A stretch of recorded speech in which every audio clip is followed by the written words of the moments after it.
At the Point Vicente Interpretive Center, Emily Rodin shares how the Shop at Show Ready helped turn vision into vibrant, educational exhibits supporting the center's mission through expert craftsmanship and collaboration.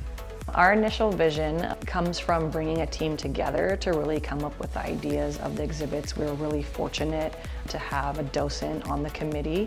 His name is Paul Port. He really brought the design work forward. What we were looking to achieve was really to have a more comprehensive museum, particularly exhibits that highlight the Pacific gray whale. It's important that the migration journey that it passes by our location specifically from December to May, so it's a really big part of our story. Other important things like bird migration and navigation, we're really looking to kind of highlight the important things that happen in our area and educate our visitors.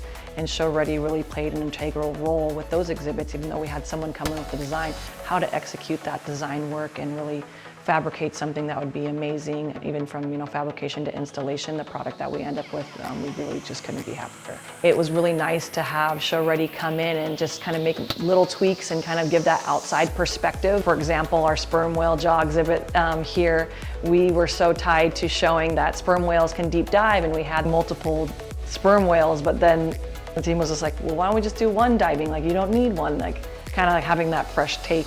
So some of the reactions and feedback we received about the exhibits is really that we've transformed our space. I think it's something that we've all really been proud of and can stand behind. We've brought new concepts forward. I think we found a way to, better teach our visitors by both having vibrant exhibits that pop out, but educational where you can read and get information directly. So our feedback from the community has just been exceptional, and it's really something that we, the city, and the Los Serenos docents have been proud of.